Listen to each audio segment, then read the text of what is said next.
you watch Academics and check it out, because the great ones always go down for some stupid fucking reason. I mean, Omar in The Wire, he got killed because he was about to buy a pack of Annihilators and a little kid capped him, okay? He should have been the guy, not lacking. Now, Vybz Kartel, which is a Jamaican dancehall legend and also supposedly a popular area don, he was basically caught because he was bragging on the phone, supposedly, about murders that he might have been involved with. All right, he even taped it, okay?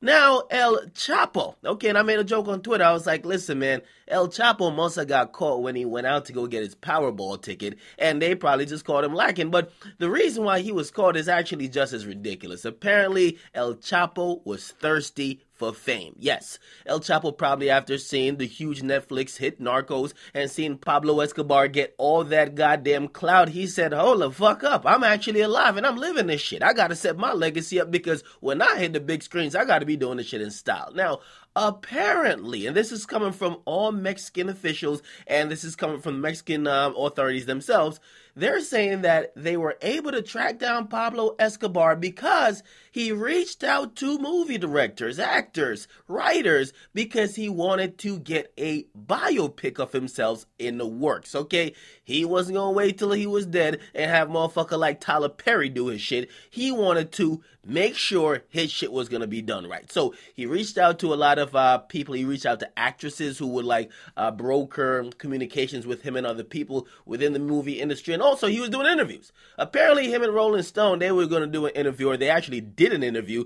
And that same interview helped to get him caught. Right? Apparently, the guy who was involved with that interview, his name is Sean Penn. Apparently, Mexican officials tracked El Chapo partially through his whereabouts. So maybe Mexican officials knew what it was to be like, oh, where are you about to go interview that nigga? Okay, we ain't gonna say nothing. We gonna let you go. And then once you let us know where he's at, we gonna get that nigga like a couple days later, all right? Now, El Chapo has been arrested, but it's kind of mind-blowing that he reportedly paid over $50 million to get out of jail the first time, right? He gets out of jail. He's on the run. Apparently, he had a life-threatening or near life-threatening situation when they almost caught up with him again. Apparently, he broke his leg. He limped away, but his bodyguards carried him away. Apparently, there was another raid that was supposed to happen, but they had to abort it because he was with kids. So he's been really on the run. And I hear a lot of people say a lot of dumb things, because people saw the picture of him after they arrested him, and a lot of people were shocked. And this is why I know a lot of people live in a movie world. They see Pablo Escobar and they say, yo, this guy was living a life. He's a billionaire. You see all that cash, and you actually think these drug dealers or these drug lords, they're living like real bosses. Now, I'm not saying they don't have a lot of resources, but a lot of people saw him looking dirty, a little bit disheveled, of course, looking like, yo, hey, he's not looking like he's fucking the Migos, right? He looks like he's actually surviving and running around for his life. You got to be thinking like he's really being hunted by the fucking government. Right? So people were making comments like, damn, what's up with these old ass guns? Like, these niggas are going gun shopping every day.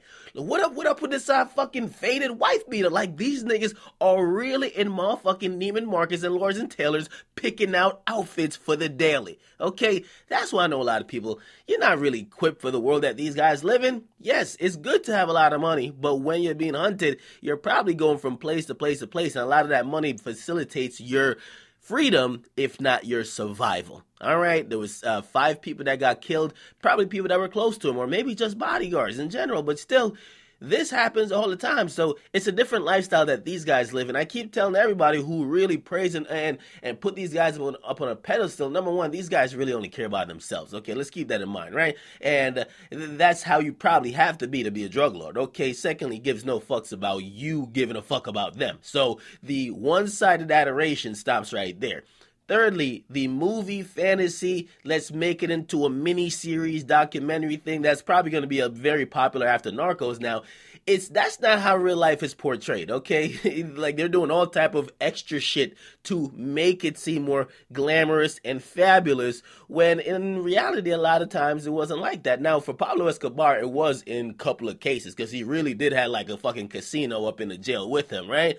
But a lot of things are overly glamorized, okay? These rappers you see actually looking the part, they're not selling no drugs. Nobody's after them but a motherfucker that's want to snatch their chain, okay? So let's just keep in perspective what's going on here, right? This guy is living like on the ground. right? He's going from place to place to place. He has a lot of money, but he's not just chilling in a fucking big ass mansion with 1,000,000 guards around it, and he's rolling up with fucking smoking a fucking Cuban cigar and blowing a line of coke off a fucking stripper's ass. That's not how it works, okay? So get in the comments, what you guys like, definitely subscribe. But I'm very surprised that he actually got caught because he wanted to do interviews. The fuck? Damn, bruh. Listen, man, gangsters supposed to move in silence, all right? Now, he's the OG gangster, but damn, I mean, come on, man, you can't be doing interviews with a bunch of, like, fucking Rolling Stones, right? This is like self-snitching. I'm out.